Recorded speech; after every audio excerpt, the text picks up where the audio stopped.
గత 40 సంవత్సరాలుగా అంబేద్కర్ నగర్ జిల్లానగర్ గుడిసెలకు వేసుకొని ఇక్కడ మందికి పేద ప్రజలమైన మాకు దళితులమైన మాకు మేము ఇక్కడ గుడిసెలు వేసుకొని నివాసం ఉంటున్నాం. గత ప్రభుత్వం బీఆర్ఎస్ ప్రభుత్వం వచ్చినప్పుడు అదే చంద్రశేఖర్ సీఎం అయినప్పుడు ఇక్కడికి వచ్చి శిలాఫలకం వేసి ఇదే డబుల్ బెడ్రూమ్ కట్ చేయడం జరిగింది.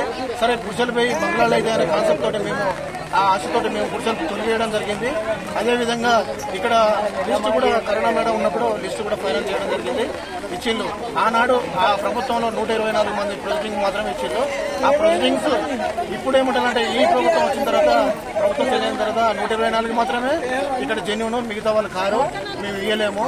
మేము ఒకవేళ కనుక పేద ప్రజలు ఉంటే మేము డ్రాలు వేస్తాము. డ్రాలు వేసి 10,000 మంది అప్లికేషన్లు 10,000 మందిలో మీరు 400 మంది అప్లికేషన్లు కలిపి ఇస్తామంటారు. అది కరెక్ట్ కాదు. మాకు మేము ఏమన్నానంటే ఈ ప్రభుత్వాన్ని నాయన రాజేంద్ర రెడ్డి గారిని మేము దయచేసి ఏం కోరుకుంటామంటే దయచేసి మా ఇండ్లు మాకు ఇవ్వండి.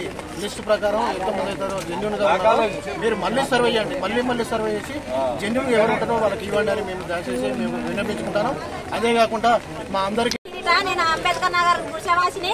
మాకు గత 10 సంవత్సరాల వాటి డబుల్ బెడ్రూమ్లు కట్టిస్తామని చెప్పి హామీ ఇచ్చిన మాట తప్పిల్లు పైన సీఎం గారు. మరి ఇప్పుడన్నా మాకు ఇవ్వాలని మేము కోరుకొచ్చినాం. మాకు కేటాయించిన ఇండ్లు మాకే ఇవ్వాలని, మా ఇండ్ల ముందు మేముంటే దౌర్జన్యంగా ఉన్నారని చెప్పి మా మీదికి పోలీసులను పంపించిళ్ళు.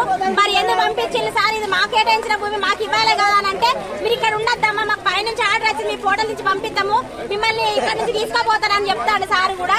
ఎందుకంటే మా ఇండ్లు మాకు ఇవ్వాలి సార్. మేము అక్కడ బాలసంతో డంపింగ్ యార్డ్ పక్కపడి గుడిసెలు వేసుకొని ఎదురుగా డబుల్ బెడ్రూమ్లు కట్టుకొని ఉంటే చిన్న పిల్లలము ఇచ్చేది పోతాను సార్. మేము బతకాలే సావాలా, చలికి దోమల బురదల బతకలేక సావలేక తినలేక బతుకుతున్నాం సార్. అక్కడ ఉన్న ఒకటే ఇక్కడ ఉన్న ఒకటే సార్. ఎక్కడైనా ఉన్నాం రాలని మేము ఎగేసుకొని వచ్చినాం. మా ఇండ్లకు మేము రావాలని వచ్చినాము.